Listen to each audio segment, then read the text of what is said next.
What's going on, everyone? Welcome back to the channel. So as you can tell, completely not only different setup, but I'm actually recording this from my iPhone, so the audio might not be the best, but who cares? I'm actually in the process of moving right now, and iOS 13 beta 7 came out today, so your boy had to go review it. Now, I did not cover beta 6 because it bricked my iPhone SE, and I didn't want to brick all my other phones, so I figured I might as well sit that one out. But beta 7 actually isn't that crazy of an update in my opinion. It was a couple hundred megabytes, so it definitely wasn't a small update, but it wasn't like extremely huge either. But for a beta release, I mean, we're kind of coming to the end. We still have a couple more betas to go, but the official version's coming out in about a month, a little bit less, so we're coming to the final stretch, to be honest. Now, a cool little thing that Apple actually implemented with iOS 13, but they actually kind of messed up at, was the 3-finger undo and redo and all that stuff. So if you go to something and you actually go, let's say you type in something, whatever, and you want to undo that, you can actually triple click it or whatever, and it can go ahead and do it. But as you can see now, we have a fixed up toolbar and we can actually go and do it or whatever the case is. Before, apparently that wasn't working. I don't have too much experience with that specific thing, but apparently it's now fixed now, so thank God.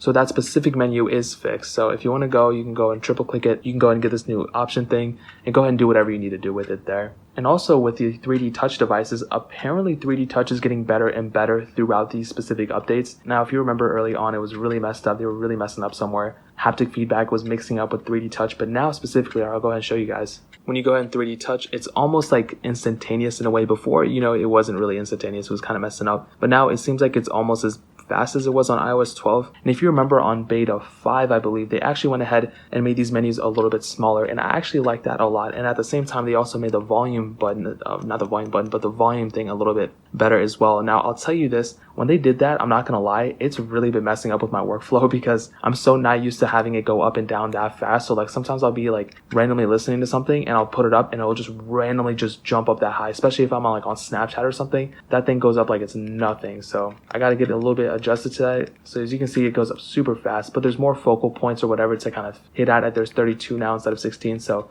I guess that's kind of a cool thing, to be honest. Now, as always, I did run a MultiCore score, and on iOS 13 beta 5, I believe, I had a MultiCore score of 104,891, and I don't know what the heck is going on with this, but I actually reran it, and it went down to 92,771. Now, I don't know what is going on with this thing. Like, this device, I mean, I've looked at every single position possible. I looked at battery life, battery health, so many different things, the heatness, how hot this device is, and for some reason, it keeps messing up. I don't know why. And with every single beta, it gets lower and lower. I don't know what's going on. Maybe I'll have to do a clean reinstall, refresh, and that should make the score go up a little bit higher. But I don't know. I find that really weird. With the iOS 11 betas, I didn't see that. With iOS 12 betas, I didn't see it either. So I'm not too sure what's going on with iOS 13. Like I said last time, maybe Apple's slowing them down. I don't know, just a theory of mine. But it's very weird. But I guess we'll see what happens in the future. But if you're on iOS 13, don't be on iOS 13 on your main device. Go back to iOS 12. You're not really missing out on too much that you can't wait out for like another month, not even like 3 weeks. So I wouldn't recommend updating. Stick where you're at.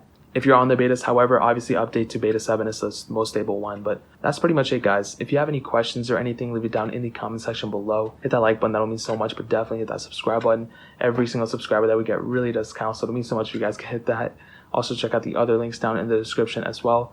My Twitter, my Instagram, my second channel. All those things are linked down below. I'd really appreciate if you guys could check it out. But more importantly than everything else, I love every single one of you guys. Hopefully I'll catch you guys in the next video. Peace out, though, man.